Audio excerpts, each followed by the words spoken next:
Here is Paul. J.R. Smith making his last shot. Shoots from the high post. The shot's good from Paul.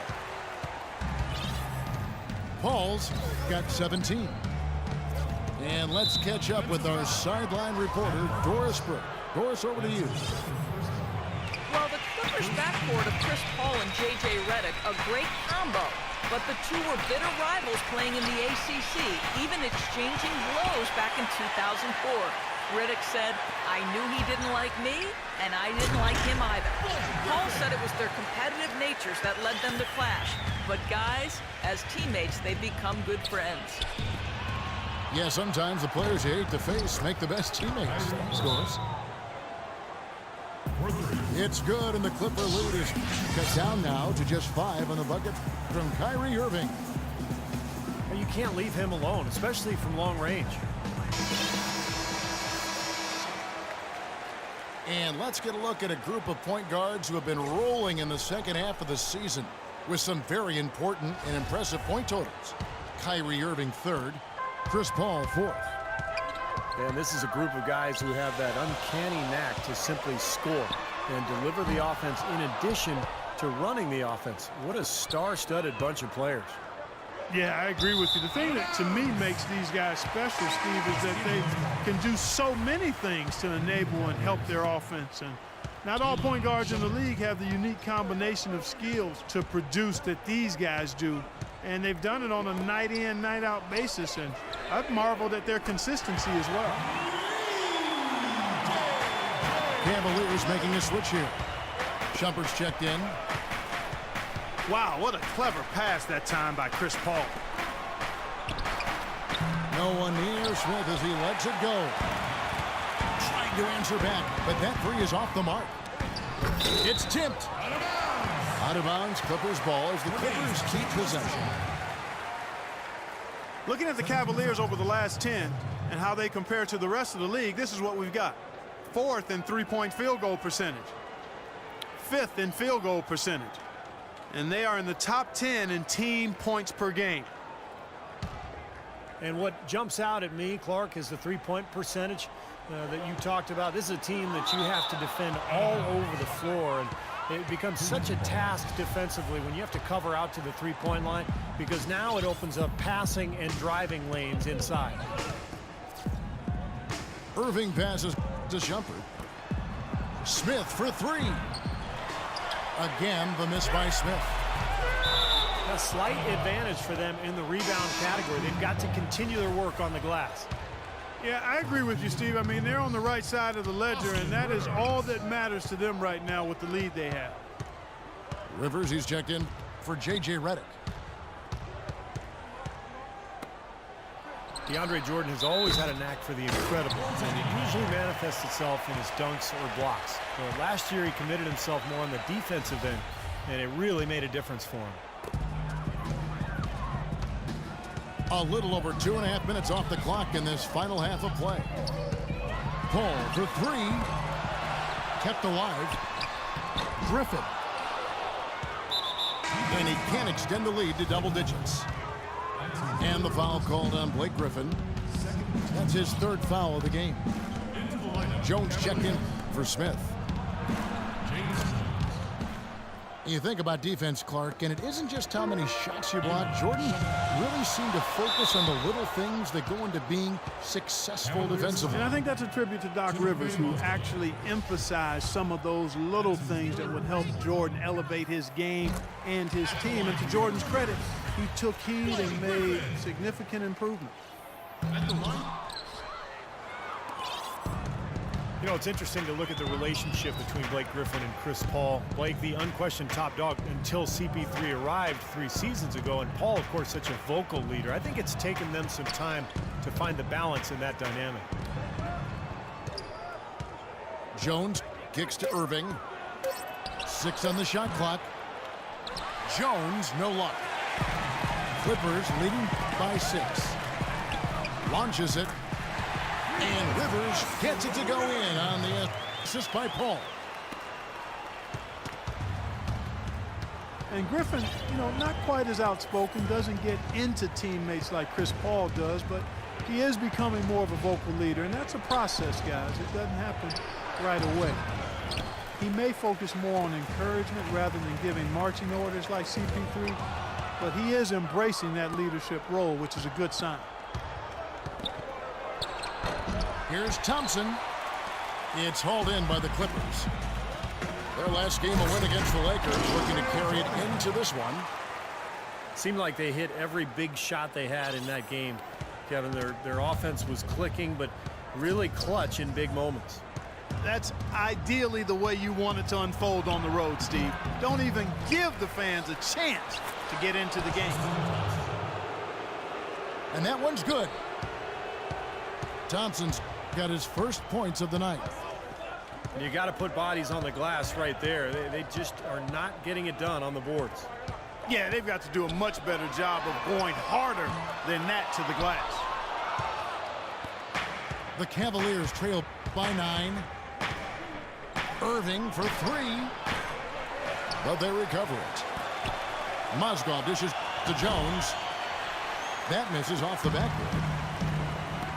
And he lobs it up toward the rim.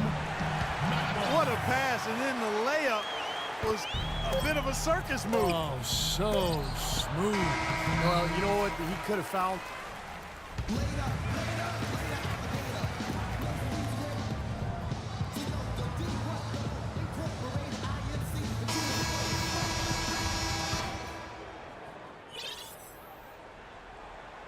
Well, Cleveland shooting a low 30% right now, an ugly offensive performance. And Cleveland looking at who they've got to start the fourth quarter. LeBron James is out there with Mozgov. Then there's J.R. Smith. Then it's James Jones. And it's Dellavedova in at the point. Redick inside the line. And a great assist by Paul as that one goes in. Redick's got the first points up on the board here in the fourth for the Clippers. Shoots. Misses off the left iron. They've been able to get out to this lead without really getting a very reliable performance out of him from the field. What an impossible shot to block in the post. The defender, giving up so much size, there's no way he's going to get a hand on him. Well, J.R. Smith, a guy who can take your breath away with his talent one moment and then exasperate you the next. Unbelievable talent, but he can be erratic offensively, especially with his shot selection. Here's the triple. And it's Smith again missing. I like the defense, guys, really getting a hand up and challenging shots.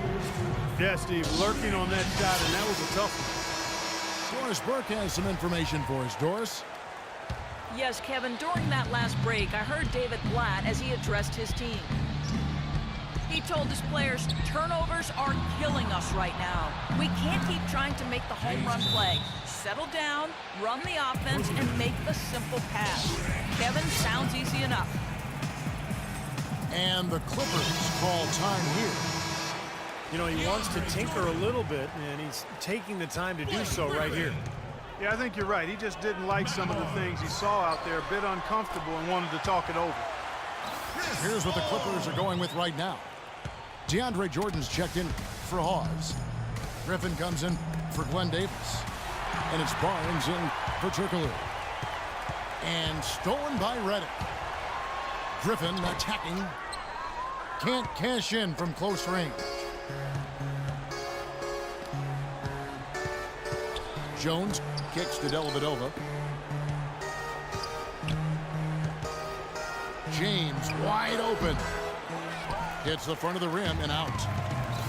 I think the game plan needs to change here, guys, if they're going to get out of the hole, because he is not helping their offense.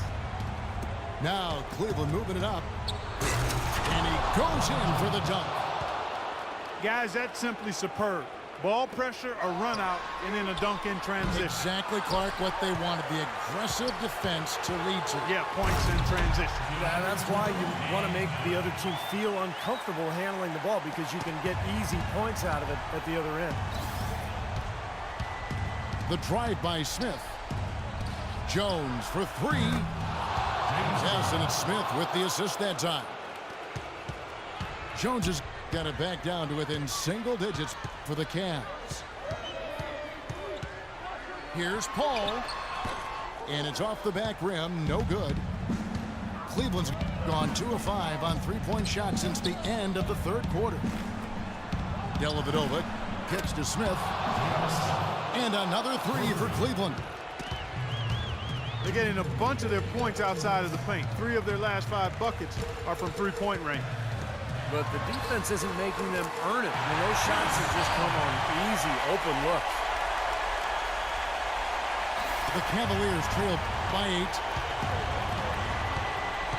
James, the pass to Dellavedova. Takes the three. And another three for Cleveland. They're going back to the three-point shot over and over and over. That was the 9th straight point from behind the arc. It feels like they're finding the holes in this defense. And his shots are dropping right now. This quarter has been very kind to him. Smith wide open. He fires. And out of bounds as the Clippers gain possession.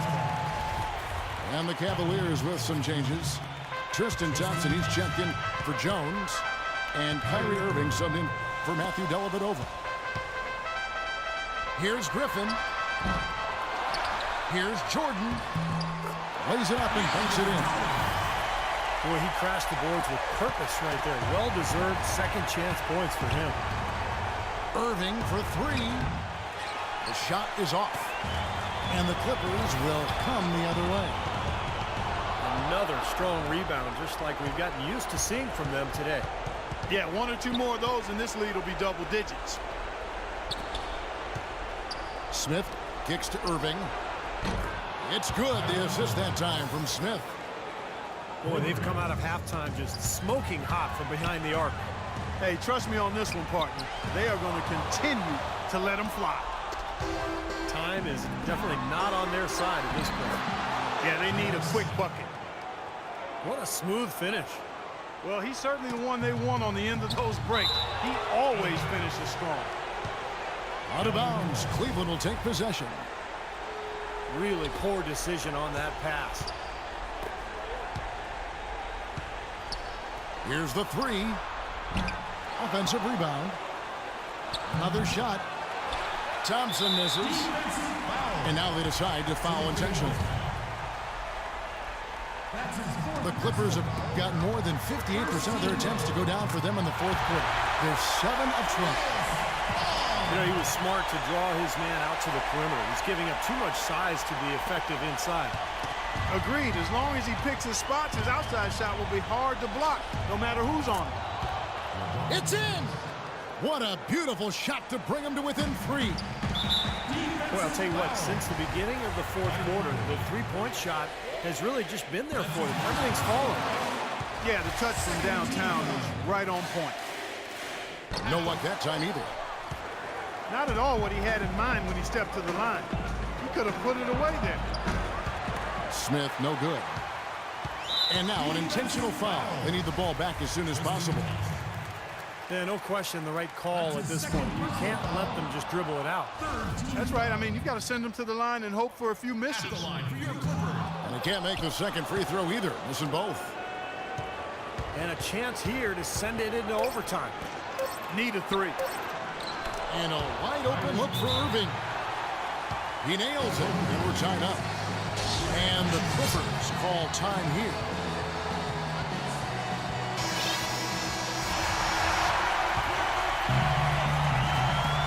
Here's Paul. Gets the game winner to fall. A lightning bolt to win it at the buzzer. That is incredible. A sensational finish to a sensational game.